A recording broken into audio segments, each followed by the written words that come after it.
कृष्णाय वासुदेवाय हरे परमात्मने प्रणत क्लेशनाशाय गोविंदाय नमो नमः। नमस्कार दोस्तों, आप देख रहे हैं सत्यपथ की खास पेशकश दिल से दिल तक का एक नया भाग।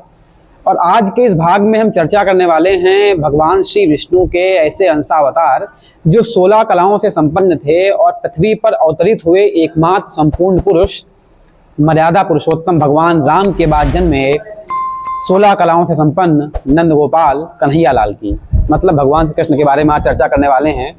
और इस चर्चा में हमारे साथ फिर से हैं वही जाना पहचाना चेहरा जिनको आपने पहले भी सत्यपथ में देखा है, भगवान शंकर के अनन्य भक्त रोहित शुक्ला जी। जय श्री कृष्ण। जय श्री कृष्णा। दरअसल भगवान शंकर की एक खासियत है कि वो अपने भक्तों को, जब उनके भक्त महादेव की भक्ति अत्यधिक करने लगते हैं तो वो अपने आप उनको भगवान श्री कृष्ण की भक्ति की ओर मोड़ ही देते हैं, ऐसा प्रायः देखा गया है। और इसीलिए हमने इसी ऊपर चर्चा पहले भी की है, जो हमें दर्शकों ने देखा भी है, उसको काफी सराहा भी है। इसीलिए आज हम एक नई चर्चा करने वाले हैं भगवान श्री कृष्ण के बारे में, क्योंकि हमारे सनातन धर्म में अब तक ऐसी मान्यता है कि भगवान विष्णु के कुल 10 अवतार हुए हैं, 9 हो चुके हैं, 1 होगा। तो जो अवतार, एक ऐसा अवतार उनका जो हर व्यक्ति को आकर्षित करता है, वो भगवान श्री कृष्ण का है। क्योंकि भगवान श्री कृष्ण के छवि में ऐसी एक मोहनी शक्ति है कि वो हर भक्त को अपनी तरफ आकर्षण के भाव से देखते हैं और आकर्षित कर भी लेते हैं। आप देख रहे होंगे कि वृंदावन और गोकुल बरसाने में अत्यधिक भीड़ हो रही है। बाबा प्रेमानंद जी के पीछे राधे राधे का जाप करने लोगों की संख्या निरंतर बढ़ रही है। इसका एकमात्र कारण यही है कि भगवान श्री कृष्ण की लोकप्रियता, खैर ईश्वर को लोकप्रिय होने की कोई आवश्यकता नहीं है क्योंकि वो तो साक्षात हर के अवतार हैं, पर फिर भी इस कलयुग में जो उनकी एक रूपता है, जो अपने भक्तों के बीच अपनी प्रस्तुति को, अपनी स्थिति को पुष्ट करने की एक रूपता है, वो भगवान श्री कृष्ण के चरित्र में देखी जाती है। और आज हम कृष्ण की चर्चा ही करने वाले हैं। तो मेरा पहला प्रश्न आपसे यही है कि आपको क्या लगता है कि आखिर भगवान कृष्ण में ऐसी क्या आकर्षण छवि है कि वो अपने भक्तों को आकर्षित करते ही करते हैं? ये वो आपने पहले कहा कि महादेव की भक्ति करते करते महादेव कभी कभी स्वयं ही नारायण की भक्ति की ओर मोड़ देते हैं। बिल्कुल सही बात है। भक्ति का आयाम कुछ भी हो सकता है। राधा की भक्ति हो सकती है, श्री जी के नाम से भक्ति हो सकती है, श्री कृष्ण के नाम से हो सकती है, श्री राम जी के नाम से हो सकती है। तो उसी प्रकार अगर हम देखेंगे तो नियत में हमने पहले महादेव पे पॉडकास्ट किया और मेरा सौभाग्य है कि आपने दोबारा पॉडकास्ट रखा श्री कृष्ण के ऊपर। ये मेरा सौभाग्य है और हम आज श्री कृष्ण की चर्चा कर रहे हैं। ये हम दोनों का सौभाग्य है। बिल्कुल बिल्कुल कि हम उनकी चर्चा करने के जो भी सूक्ष्मतम ज्ञान रखते हैं उसकी बात कर सकें, और इसके लिए भी बहुत सौभाग्य की जरूरत होती है। और मुझे जहाँ तक लगता है, मैंने जहाँ तक देखा है और अनुभव किया है कि श्री कृष्ण की भक्ति में लोग खींचे इसलिए पहुंच जाते हैं, वृंदावन में भीड़ इसलिए बढ़ती जाती है कि श्री कृष्ण की जो भक्ति है वो आपको कहीं न किसी चीज़ को छोड़ने की बात नहीं करती है, आपको भौतिक जगत में रहते हुए ही एक रस की प्राप्ति देती है। सही बात। उसका कारण ये है कि श्री नारायण का जो अवतार हुआ, श्री कृष्ण अवतार हुआ, उस अवतार को ही मोहिनी अवतार कहा गया। हाँ, वो जो जसोद मंथन हुआ उसमें वो मोहिनी रूप लेकर के आए, अमृत का कलश, वो सबको पता है कहानी वो। तो उसके परिप्रेक्ष्य में ही नारायण की भक्ति में जो इंसान महसूस करता है कि भौतिक जगत में अपने सब सारे कर्मों को करते हुए कोई रस, एक आनंद की प्राप्ति करता है, जिस रस के चलते श्री कृष्ण की जो भक्ति होती है वो उनको मोहक लगती है और वो उसके ओर खींचते चले जाते हैं। एक कहने का पहलू ये भी है कि जो श्री कृष्ण हैं वो भक्ति के प्रेम योग की तरफ इशारा करते हैं। बिल्कुल। जैसे तमाम भक्त ऐसे होते हैं जो अपने ईश्वर की भक्ति में, ऐसा प्रायः महादेव के भक्तों के साथ देखा जाता है कि वो वैराग्य की दिशा में आगे बढ़ते हैं, जीवन त्याग करके भौतिक सुखों को या लौकिक दुनिया को त्याग करके महादेव की भक्ति करते हैं। पर श्री कृष्ण का ऐसा आयाम नहीं है, वो भक्ति के उसी प्रेम योग की तरफ इशारा करते हैं जो उन्होंने खुद देखा है। मतलब आपको अपने जीवन के किसी भी भौतिक या लौकिक सुख का त्याग नहीं करना है, उसको अपने में समाहित करते हुए कृष्ण की आराधना करनी है। जैसे जब उनको इंद्र का घमंड तोड़ना है, इंद्र का उस समय तो इंद्र जो है वो देवराज इंद्र थे, पर आज के परिप्रेक्ष्य में आप देखो तो इंद्र मतलब सत्ता की ओर इशारा करने का इंगित करना है कि भाई ऐसा साम्राज्य, ऐसी सत्ता, ऐसा राजा ऐसा नेता आज के समय में इंद्र मतलब नेता हो गया जो घमंडी हो जाए, जिसको अहंकार हो जाए, जिसको अपनी शक्ति का अहंकार हो जाए। उसको मदांध भी कहा जाता है कि अपने मद में इतना इतना अंधा हो जाए और वो जनता को अपने जूते की नोक की ठोकर से उड़ाना चाहे, जैसा इंद्र ने उस समय गोकुल में अतिवृष्टि अत्यधिक वर्षा करके किया। क्योंकि भगवान श्री कृष्ण ने ही उनको कहा कि तुम इंद्र की आराधना क्यों करते हो, तुम गोवर्धन की आराधना करो। तो अगर कोई राजा ऐसा अहंकारी हो जाए तो भगवान कृष्ण ही उसके अहंकार को तोड़ने के लिए अपनी छोटी उंगली पे पूरा गोवर्धन का पर्वत उठा लेते हैं। ये उनकी कला है। और उनके चरित्र की एक रूपता ये भी है कि ऐसा नहीं है कि वो अपनी छिंगनिया पे उंगली पे गोवर्धन को उठाया, ये सबको पता है। पर उनके दोस्त बाल सखा नीचे लाठी लगाए हैं, उनको भी भाव देना नहीं भाई मेरी उंगली तुम्हारी लाठी का भी असर है, उससे ही टिका हुआ है। तो और ये सब वो अपने बाल रूप में कर रहे हैं। ये सब ऐसा नहीं कि भगवान श्री कृष्ण को अपना विराट रूप धारण कर लिया है, ये वो अपने बाल रूप में कलाएं दिखा रहे हैं। क्यों? क्योंकि वो यही चाहते हैं कि हमें अत्याचार के खिलाफ, हमने अहंकार के खिलाफ लड़ना है, अपनी बात मजबूती से रखना है, पर प्रेम योग के साथ, अपने बाल सखाओं के साथ रखना है, गोपियों के साथ। वो चाहे गोपियों की जो है उनकी माखन की मटकी में गिट्टी फोड़ के तोड़ के माखन खाने का रस लेना हो और फिर जब वो आए तो उनके मुंह पे थूक के भाग जाना हो। तो जिन चीजों को आज हम बहुत हेय दृष्टि से देखते हैं कि भगवान श्री कृष्ण उनको करके स्थापित कर चुके हैं कि आपका भाव अगर सही है तो प्रेम भी पाक हो सकता है। बिल्कुल, प्रेम तो भाव ही है। और जैसे आपने कहा कि श्री कृष्ण ने अपनी उंगली पे गोवर्धन पर्वत को उठाया, और लेकिन उस समय सभी ग्रामवासियों को, सभी सखों के उनके जो थे, उनको यही एहसास हुआ कि हम सब अपनी अपनी ताकत लगाए हुए हैं। सबका सामूहिक है वो। बिल्कुल।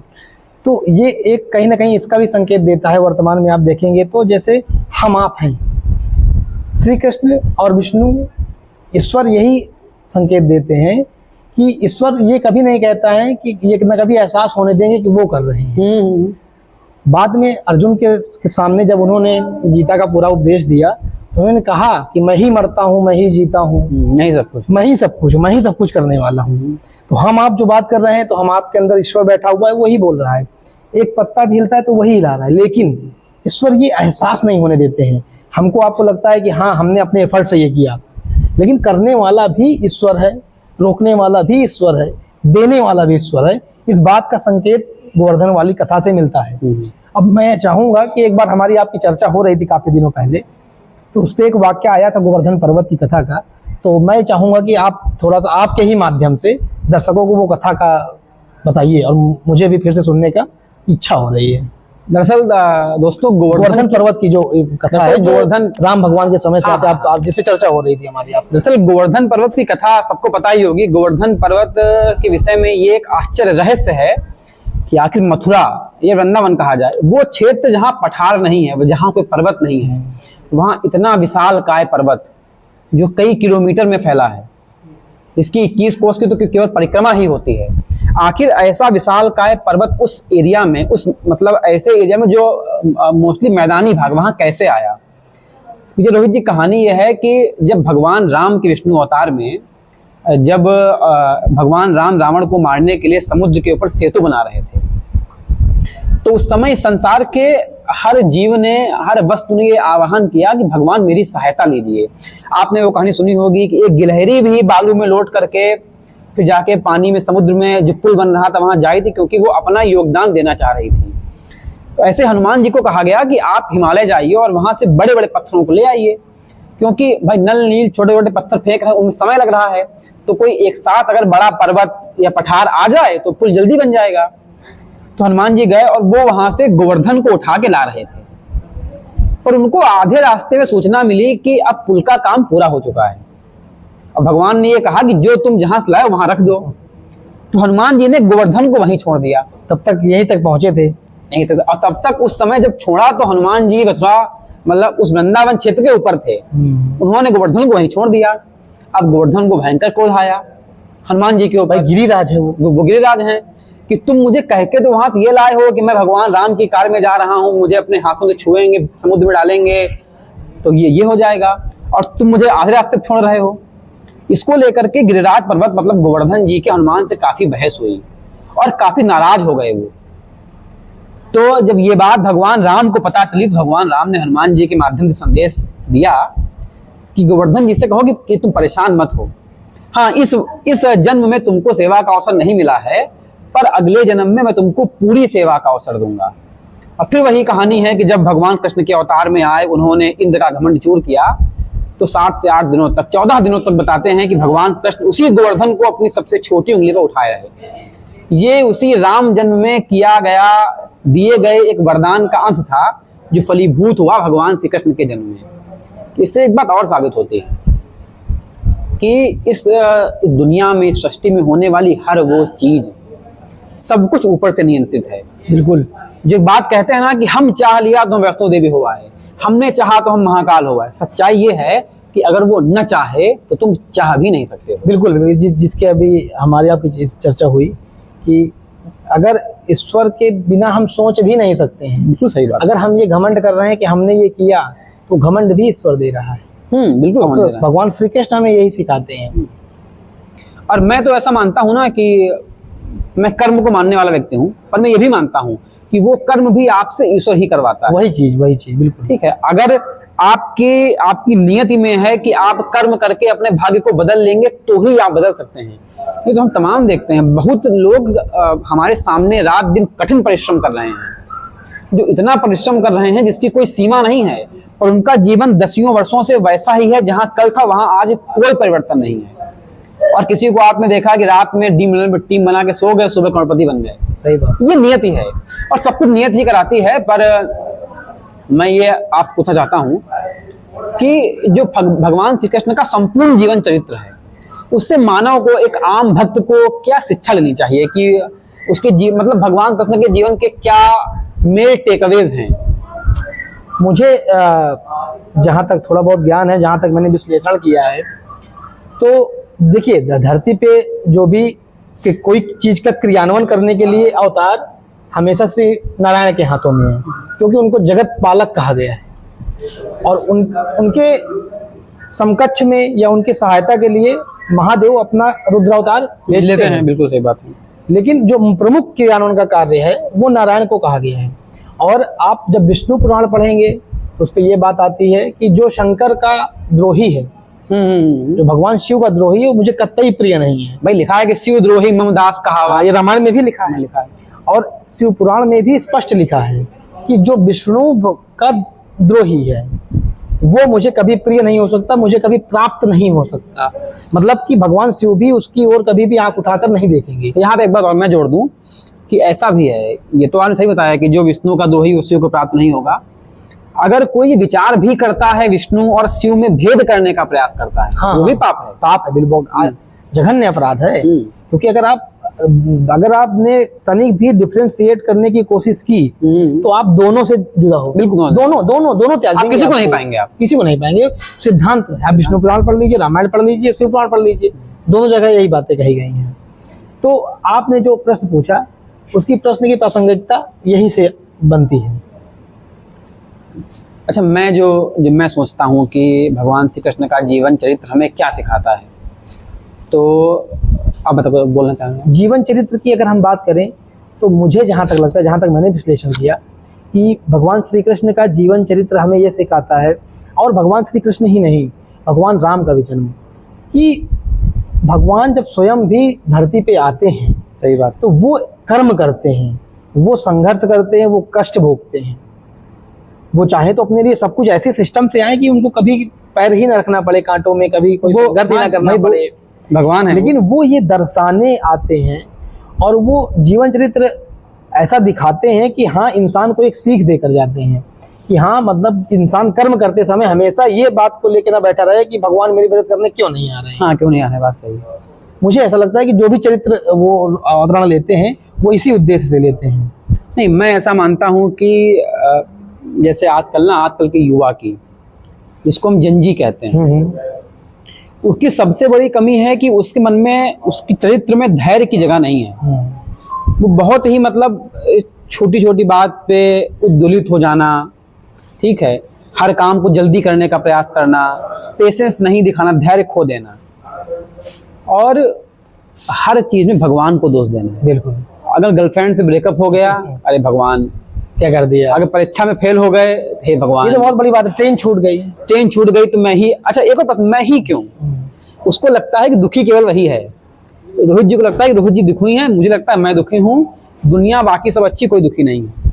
और अपने हर दुख के लिए ईश्वर को दोष देना, हर बात में ऊपर देखना, अरे अभी क्यों कर दिया, मेरे साथ क्यों कर दिया। तो मैं ऐसा मानता हूँ कि भगवान श्री कृष्ण ने अपने अवतार में दिखाया। कृष्ण क्या है? कृष्ण वो हैं कि जिनके पैदा होने के साथ ही उनके माता जी के जीवन पर संकट आ गया।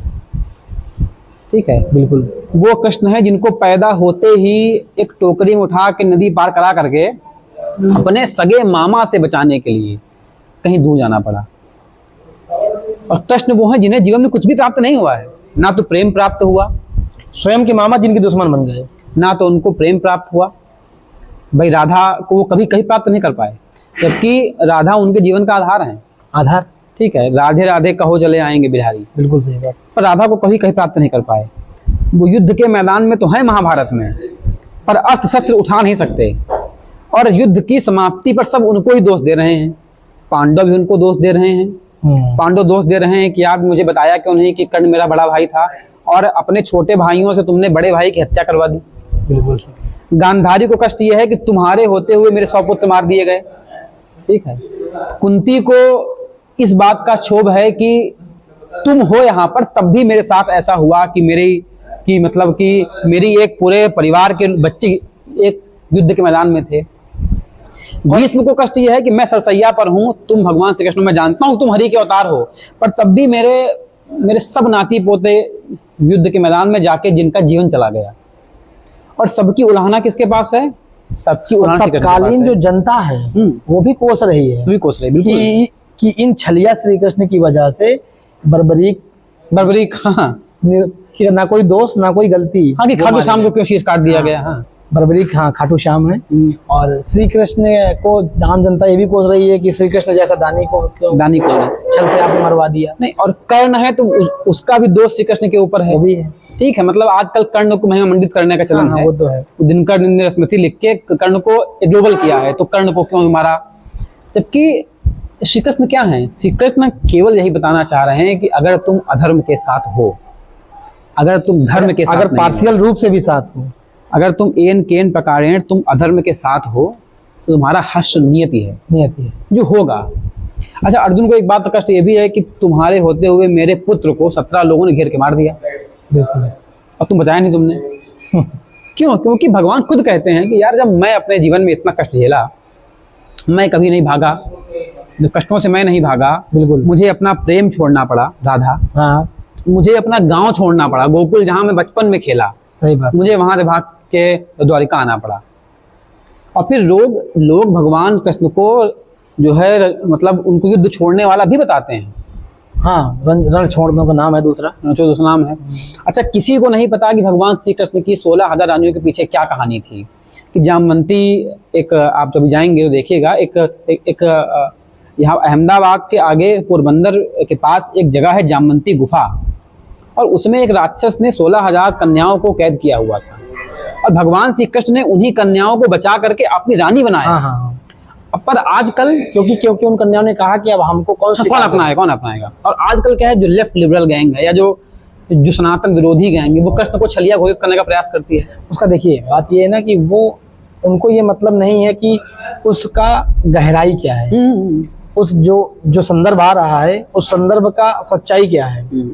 उनको ये देखना है कि हाँ, यहाँ से हम तोड़ सकते हैं। बात सही है। जैसे गीता पे चर्चा कर दी गई कि कर्म करते रहो, फल की इच्छा ना करो, कहीं पे भी नहीं लिखा है ऐसा। उसमें ये लिखा गया है कि जब आप कर्म करेंगे तो फल अपने आप घटित होगा। आप कर्म पे ध्यान दीजिए, फल पे ध्यान मत दीजिए, क्योंकि अगर आप फल पे ध्यान देंगे तो कर्म से विमुख हो जाएंगे। और एक बात है ना कि जब भगवान कृष्ण गोकुल में थे, तो जिन गोपियों के पूरे प्रसंग को लेकर के उनको आशिक टर्म है ना आजकल, होने का आरोप लगाया गया, उनको प्रेम के उस भाव से जोड़ने का प्रयास किया जो वो थे ही नहीं। उन्हीं गोपियों का जब भगवान कृष्ण गोकुल से चले गए द्वारिका, तो जो हाल देखिए क्या है, बेहाल हैं, वो खाना नहीं खा रही हैं। अच्छा प्रसून जी, मुझे चर्चा नहीं करनी चाहिए, लेकिन मुझे एक सीरियल है, स्टार गोल्ड का ही शायद है, वो सीरियल देख के मुझे बड़ा हास्य से प्रतीत होता है कि उस सीरियल का केंद्र बिंदु श्री कृष्ण के ऊपर ही है। उस सीरियल के टाइटल क्या है मुझे नहीं याद, लेकिन उस पे बस एक रोमांटिक श्री कृष्ण को दिखाया गया है। बस वो खाली एकदम रोमांटिज्म में हमेशा बोलते हैं। नहीं नहीं, इसके पीछे कारण मैम देखिए, तो जो बैकग्राउंड म्यूजिक है वो भी बहुत फेमस हुआ था। बिल्कुल सही कह रहे हैं आप समझ गए होंगे मैं किस सीरियल की बात समझ कर गया, रहा हूँ। उसका नाम लेना उचित नहीं है। क्यों? क्योंकि आज के इस युग में लोगों को श्री कृष्ण का वही अवतार अच्छा लगता है। हर एपिसोड में खाली बस प्रेम से केंद्रित में करके ट्रायंगल दिखाना, वो दिखाना, ये करना। भाई बात यह है कि उनको श्री कृष्ण का प्रेम रूप ही चाहिए। हर व्यक्ति को गोपियों के पीछे भागते हुए श्री कृष्ण से प्रेम है। किसी को महाभारत के युद्ध में सुदर्शन चक्र हाथ उठा कृष्ण नहीं चाहिए। वही बात है। किसी को वो कृष्ण नहीं चाहिए जो शिशुपाल को 99 गलती होने पर क्षमा करता है, पर 100वें पर शीश काट देता है। बिल्कुल, वो कृष्ण किसी को नहीं चाहिए।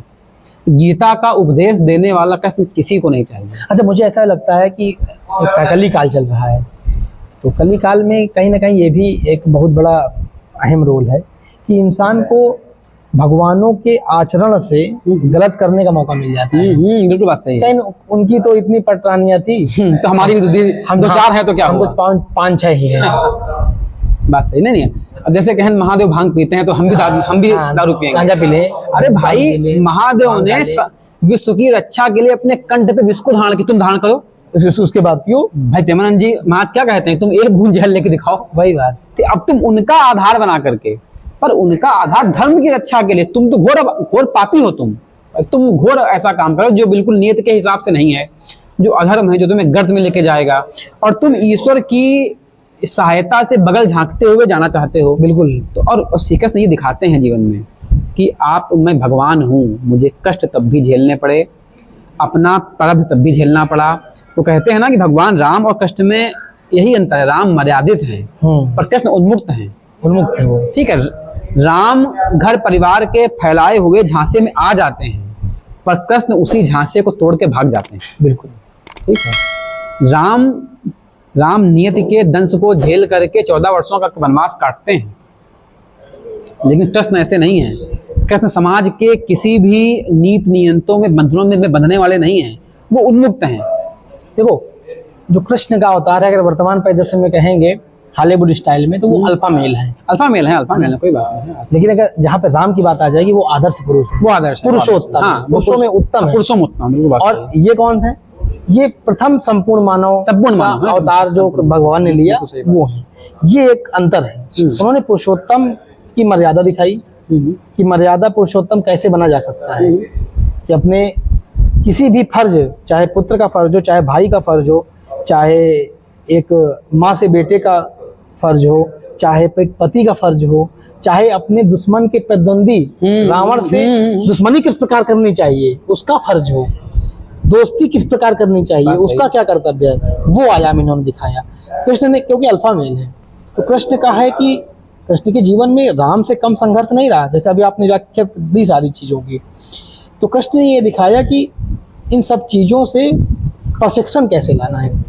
नहीं, वही बात है ना कि देखो, अंतर ये भी है ना कि जो राम का युग है, राम के युग में पाप इतना ऊपर नहीं है, तो वो मर्यादा पुरुषोत्तम है। आराम से उनकी पत्नी खो गई है तो वो पूछ रहे हैं, हे खगमग, हे मधुकर सैनी, तुम देख सीतामग नहीं। लेकिन कृष्ण के युग में पाप बढ़ा हुआ है, अत्याचार बढ़ा हुआ है, अनाचार बढ़ा हुआ है, तो वो उनका दमन उस तरीके से करते हैं। वो दोनों के जो युग है उनका, अब जैसे अब कहा जा रहा है कि इस कलयुग में जब कल्कि भगवान का अवतार होगा तो 64 कलाओं संपन्न होंगे, और 64 कलाओं से संपन्न होने के बाद भी कल्कि भगवान 64 कलाओं में सब कुछ आ जाएगा, धोखा, धड़ी, फ्रॉड, फिर एक तरीके से कहा जाए तो सब कुछ आ जाएगा। कहा जाए तो वो विष्णु का संपूर्ण अवतार होगा। बस। और उस 64 कलाओं से संपन्न होने के बाद भी कली पुरुष को मारने के लिए कल्कि भगवान को 7 चिरंजीवियों की सहायता लेनी पड़ेगी।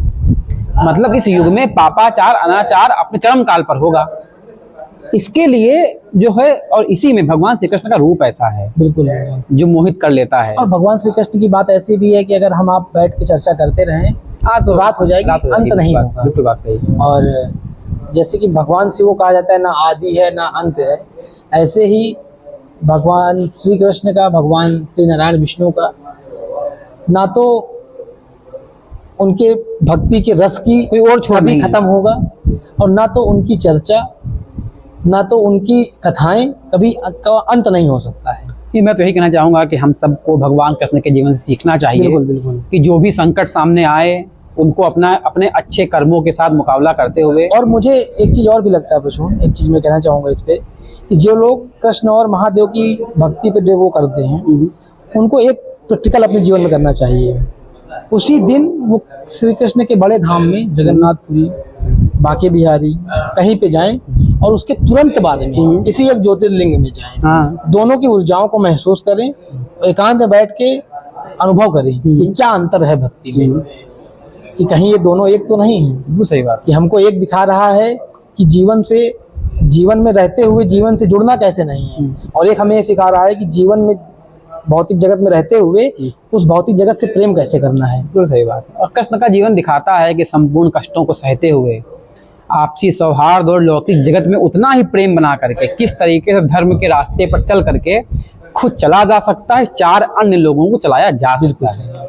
तो चर्चा तो बहुत लंबी हो जाएगी। हाँ, तो आज हम कृष्ण की चर्चा को यहीं पे हम अपना विराम देते हैं। तो कैसी लगी आपको भगवान श्री कृष्ण के ऊपर चर्चा, हमें कमेंट करके बताइए, और कमेंट में लिखिए राधे राधे, जय श्री कृष्णा। बाकी देखते रहिए सत्यपथ, लाइक करिए, शेयर करिए और सब्सक्राइब करिए। जय श्री कृष्ण।